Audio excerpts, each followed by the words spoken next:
નમસ્કાર મિત્રો, સંવિધાન કેરિયર એકેડમીની યુટ્યુબ ચેનલ પર હું દીક્ષિત પટેલ આપ સર્વેનું હાર્દિક સ્વાગત કરું છું।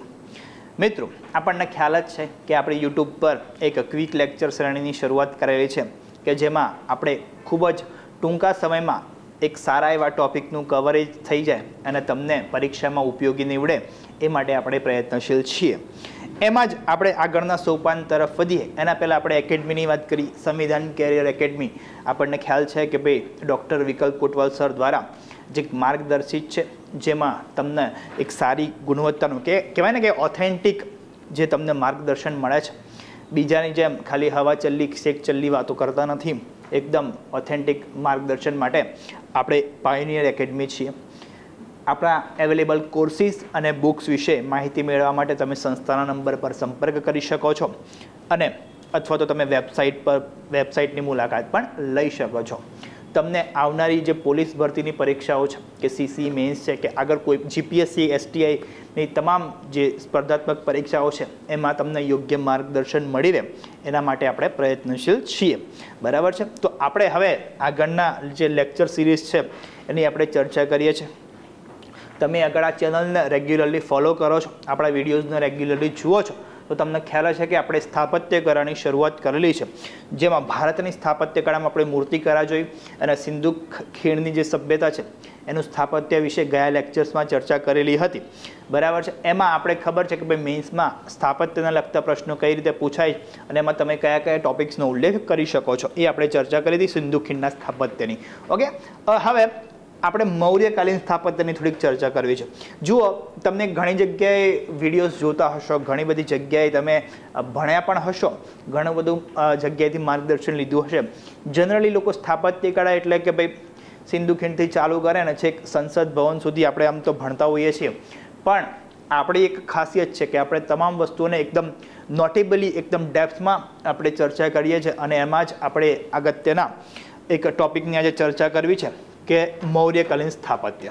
તો એક બેઝિક આઈડિયા છે કે સ્થાપત્ય કળામાં આપણે કઈ કઈ બાબતોનો સમાવેશ કરેલી છે, પહેલાં પણ કીધેલું છે, ફરીથી એકવાર જોઈ લો। શિલ્પ સ્થાપત્ય છે, ગુફા છે, કિલ્લાઓ અને મહેલો અને વાવ, કુવા, તળાવ, સરોવરો, જેમાં આપણે ફક્ત ગુજરાતની આ બે પર્ટિક્યુલર વિશે ચર્ચા કરીશું। ઓકે, હવે આપણે ચર્ચા કરેલી છે કે કાળ અને સમય મુજબ આપણે કયા કયા સેગમેન્ટમાં એને વિભાજિત કરીએ છીએ, પ્રાચીન, મધ્યકાલીન, આધુનિક, અને એમાં પણ પ્રાચીનમાં આપણે આ ટોપિક પર ચર્ચા કરીએ છીએ। અત્યારે પર્ટિક્યુલર આપણે આની જ ચર્ચા કરવાની છે એટલે આમાં તમે ડેપ્થમાં જોઈ શકો છો। હડપ્પા વિશે આપણે લાસ્ટ ટાઈમ ચર્ચા કરી ગયા, હવે આજે આપણે મૌર્ય જે સ્થાપત્ય કળા છે એના પર આજે આપણે ચર્ચા કરીશું। ઓકે, ચલો આગળ વધીએ। તો મૌર્ય અથવા તો કે બૌદ્ધકાલીન જે સ્થાપત્ય છે, મૌર્યકાલીન જે સ્થાપત્ય છે એના જે આપણે બૌદ્ધ સ્થાપત્ય તરીકે આપણે ગણતા હોઈએ છીએ। કેમ કે આપણને ઇતિહાસમાં આપણે ભણી ચૂક્યા છીએ, આપણને ખ્યાલ છે કે જે બૌદ્ધ સ્થાપત્ય છે એમાં સૌથી વધારે કોઈ શ્રેય કોઈ રાજાનો જતો હોય એના પ્રચાર પ્રસારમાં અને આ સ્થાપત્ય કળા વિકસાવવામાં, તો એ કોને જાય છે તો કે અશોકને જાય છે, સમ્રાટ અશોકને જાય છે। એમની ચર્ચા આપણે ઇતિહાસના લેક્ચર્સમાં કરીએ છીએ।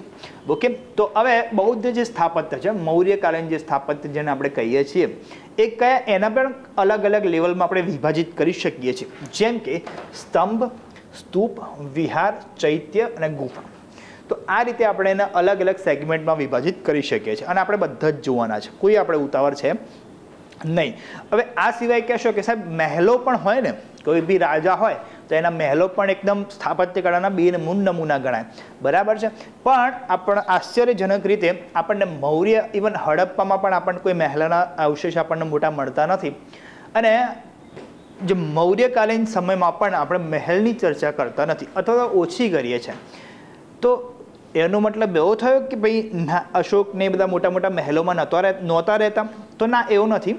બિહારમાં એક આપણને ખબર છે કે એમની રાજધાની હતી પાટલીપુત્ર મગધની અને એમાં જ સમ્રાટ અશોક શાસન કરતા હતા। ત્યાં એક જગ્યા છે કુમ્રહાર કરીને, ત્યાં આપણને એક મોટા મહેલના અવશેષ મળી આવેલા છે। આ સિવાય આ સમયનો સૌથી જો ઓથેન્ટિક જો કોઈ સોર્સ હોય તો એ છે મેગસ્થનીઝનું ઇન્ડિકા, આપણને બધાને ખ્યાલ જ છે। એમાં પણ સમ્રાટ અશોકના શું કહેવાય કે ભાઈ અથવા તો ચંદ્રગુપ્ત મૌર્યના, ખાસ કરીને સમ્રાટ અશોકના મોટા મહેલની અથવા લાકડામાંથી કાસ્ટ મહેલ, મતલબ લાકડામાંથી બનેલો મહેલ એટલે કે કાસ્ટ મહેલની ચર્ચા કરવામાં આવેલી છે। મેગસ્થનીઝે અશોકના જે મહેલ છે, જે કાસ્ટ મહેલ છે, એને દુનિયાનું બેસ્ટ ક્રિએશન બતાવેલું છે. તો એનો મતલબ તો એવો થયો કે હા મહેલ હશે, પણ એના આપણને અત્યારે એટલા કોઈ પુરાવા અથવા તો અવશેષ એ લેવલના મળતા નથી. એટલે આપણે આમાં મહેલની ચર્ચા કરતા નથી, ખાસ કરીને સ્તંભ, સ્તૂપ, વિહાર, ચૈત્ય અને ગુફાની ચર્ચા કરીએ છીએ. એમાં પણ સ્તંભને બાદ કરતા મોટાભાગે જે સ્થાપત્યો છે એને બૌદ્ધ સ્થાપત્ય સાથે આપણે સાંકળીએ છીએ. ઓકે, તો આ થઈ ગઈ એક બેઝિક વાત. અને આપણને ખબર છે કે ભાઈ બૌદ્ધ સ્થાપત્ય મોટાભાગે સમ્રાટ અશોકના સમયમાં જ આપણને જોવા મળે છે. ઓકે, તો આપણે બધી ચર્ચા કરીશું. અને એમાં પણ આપણને ખ્યાલ છે કે આપણે શોર્ટમાં જઈએ છીએ, થોડાક સમયમાં આપણે ટોપિક ચર્ચાની કરીએ છીએ. તો એટલા માટે આજે આપણે સ્તંભ વિશે જ ખાલી ચર્ચા કરવાના છીએ. બાકીનું સ્તૂપ, વિહાર અને ચૈત્ય આપણે નેક્સ્ટ લેક્ચર માટે રાખીશું. ઓકે, તો શરૂઆત કરીએ સ્તંભથી. ઓકે, આપણને ખબર છે કે સમ્રાટ અશોક બૌદ્ધ ધર્મનો અનુયાયી બને છે, બરાબર છે. આપણને એની પણ સ્ટોરી ખબર છે, એટલે આપણે એમાં જતા નથી. તો આપણને એમાંથી ત્યારબાદ બૌદ્ધ ધર્મનો અનુયાયી બન્યા બાદ એ અલગ અલગ સ્થાપત્યની શરૂઆત કરે છે, જેમાં સ્તંભ પણ એક હોય છે. હવે સ્તંભનું મહાત્મ્ય શું છે, અત્યારે આપણે કેટલા રિલેવન્ટ છે એની તો આપણને ખ્યાલ જ છે, અને આપણે ચર્ચા કરીએ એના પહેલાં જોઈ લો કે સ્તંભનો ઉદ્દેશ્ય શું હતો. તો કે ધર્મ પ્રચાર માટે, યુદ્ધમાં મેળવેલી જીત માટે અને રાજકીય પ્રચાર પ્રસાર માટે સ્તંભ આપણને જોવા મળે છે, બરાબર છે. તો આપણને ખ્યાલ છે કે ધર્માજ્ઞાઓ કોતરાવતો, શિલાલેખ બનાવતો, સ્તંભ બનાવતો, તો એનું એક મહાત્મ્ય હતું, બરાબર છે, એનું એક ઇમ્પોર્ટન્સ હતું, અને એટલા માટે જ આપણને સ્તંભ જોવા મળે છે. તો એની પણ ખાસિયત હતી. લગભગ ઊંચાઈ એની 35 થી 40 ફૂટ હતી. એના પર લખેલી વસ્તુ અથવા તો એના પર જે એમ છે અથવા તો જે હેતુ છે એ ઉલ્લેખિત થઈ શકે એટલી એની હાઇટ હતી કે એના પર જે લખેલો સંદેશ છે એ લોકો વાંચી શકે. ધર્માજ્ઞાઓ રહેતી મોટા ભાગે, બરાબર છે.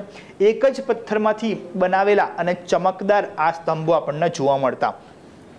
બીજી વસ્તુ એક તમને કહી દઉં, જ્યારે તમે મૌર્યકાલીન સ્થાપત્યની વાત કરો અને તમને મૂર્તિકળા પણ આવશે, પણ મૂર્તિકળાનું એકદમ સેગમેન્ટ લિમિટેડ છે, પણ એમાં પણ અશોકના સમયની જે મતલબ મૌર્યકાલીન જે પોલિશ છે, જે ચમક છે, એની બહુ ચર્ચા આપણને ઇતિહાસમાં જોવા મળે છે. તો એની એક ચમકની એક આગવી વિશેષતા રહેલી છે મૌર્યકાલીન સમયમાં. આ સિવાય સ્તંભો હતા એ એક જ પથ્થરમાંથી આપણને બનેલા જોવા મળતા. બીજી એવી ખાસિયત હતી કે સ્તંભ પર કોઈને કોઈ એક પ્રાણી રહેતું હંમેશા, અને ઊંધું કમર પણ રહેતું. આ જે સ્તંભનું શીર્ષ છે એમાં તમને હંમેશા કોઈને કોઈ પ્રાણી જોવા મળશે. એનું પણ એક આગવું વિશેષ મહત્વ રહેતું કે એ પ્રાણી શું લેખિત કરે છે, પણ જનરલી એક આવા પ્રકારનું સ્ટ્રક્ચર જોવા મળતું. તો પોલિશદાર એક જ પથ્થરમાંથી બનાવેલો એક સ્તંભ રહેશે, બરાબર છે, એક જ પથ્થરમાંથી બનાવેલો, અને એના પર ઊંધું કમળ અને કોઈનું કોઈ પ્રાણી રહેશે. તો આગળ જોઈએ કયા પ્રકારના સ્તંભ હતા. ઘણા બધા ઇતિહાસકારો અશોકના જે સ્તંભ છે એને ઈરાનિયન સ્તંભ સાથે એની કમ્પેરિઝન કરે છે, બરાબર છે. પણ યુપીએસસીમાં મેન્સમાં પૂછાઈ ગયેલો પ્રશ્ન છે, અને ઘણીવાર ઇન્ટરવ્યૂમાં પણ લોકોએ આને ફેસ કર્યો છે કે ઈરાની સ્તંભ અને અશોકના સ્તંભમાં વિશેષતાઓ મતલબ સામ્યતાઓ અને ભેદ પરખ કરો, મતલબ તફાવત શું છે.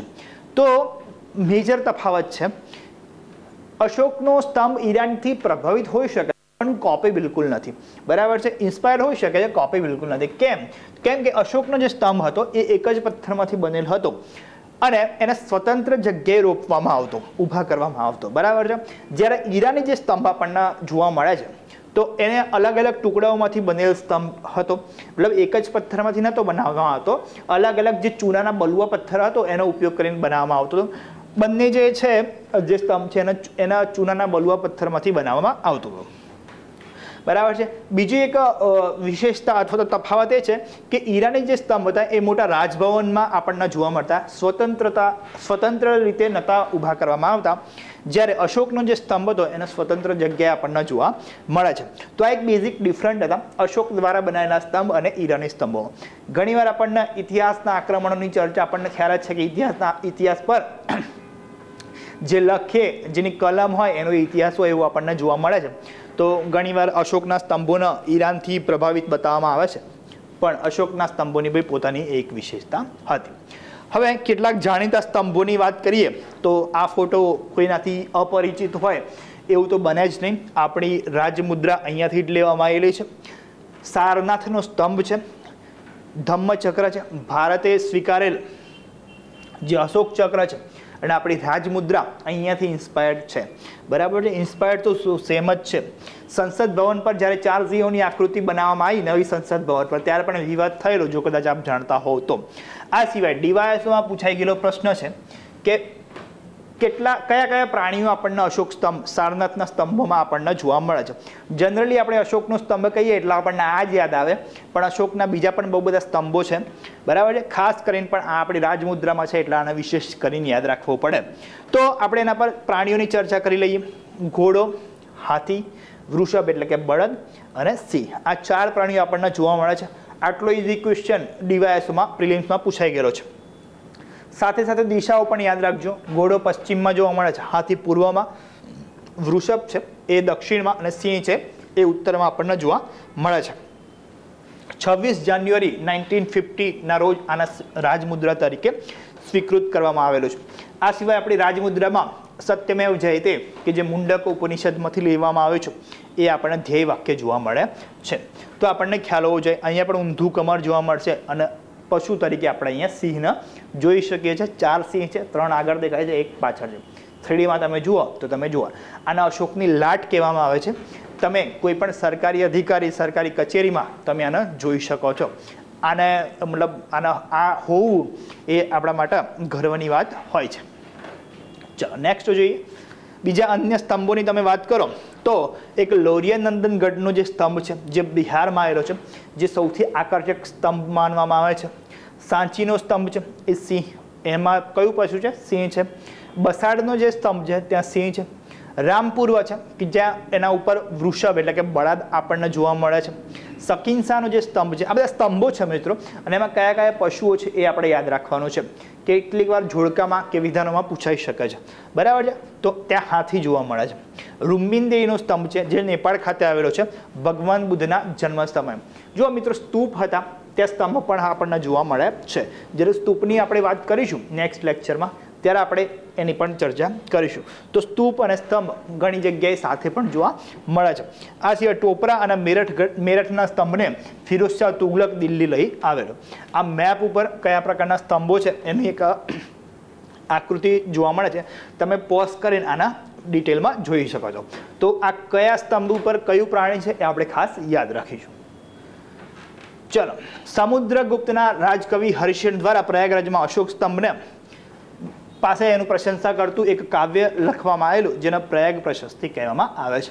આની વાત મેં આપણે ગુપ્ત વંશ વખતે પણ કીધેલી હતી, બરાબર છે. આ સિવાય આ ટેકનિકલ બાબત તમે જોઈ લો કે સ્તંભના પોલિશ કામને ઓપ કહેવામાં આવે છે અને સ્તંભના મુખ્ય ભાગને લાટ કહેવામાં આવે છે.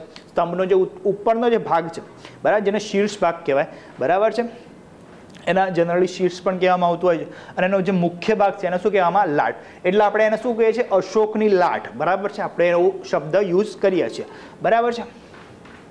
એનું પોલિશ કામ છે એને શું કહેવામાં? ઓપ કહેવામાં આવે છે. તો આ થઈ ગઈ મિત્રો સ્તંભની વાત, બરાબર છે. સ્તંભ કયા પ્રકારના, શું હતું, એની વિશેષતા શું હતી, અને અલગ અલગ સ્તંભમાં કયા પશુઓ છે એ આપણે જોડકા સ્વરૂપે અથવા તો વિધાન સ્વરૂપે પૂછાઈ શકે છે, માટે આને યાદ રાખવું પડે. આ સિવાય મૌર્ય કાલીન જે સ્થાપત્ય છે અથવા તો બૌદ્ધ કાલીન સ્થાપત્યમાં સ્તંભનું એક વિશેષ મહત્વ છે. બીજા બધાની વાત કરી, બીજા બધા સ્થાપત્યની વાત કરી, એ જો પૂછાય મૌર્યકાલીન કે બૌદ્ધ સ્થાપત્ય વિશે મેન્સમાં, તો તમારે આ બધી બાબતોનો ઉલ્લેખ કરવો પડે, બરાબર છે. તો આ લેક્ચર અહીંયા પૂરતું રાખીએ છીએ. કોઈ પણ ક્વેરી માટે, બરાબર, ડિટેલમાં તમારી જાણકારી મેળવવા માટે કોર્સિસ બાબતે કે પબ્લિકેશન્સ બાબતે તમે અમારા સંસ્થાના નંબર પર સંપર્ક કરી શકો છો. તો મિત્રો મળીએ નવા લેક્ચરમાં. આ લેક્ચરને અહીંયા જ આપણે વિરામ આપીએ છીએ. ત્યાં સુધી મોજમાં રહો, તૈયારી કરતા રહો. જય હિન્દ, જય ભારત.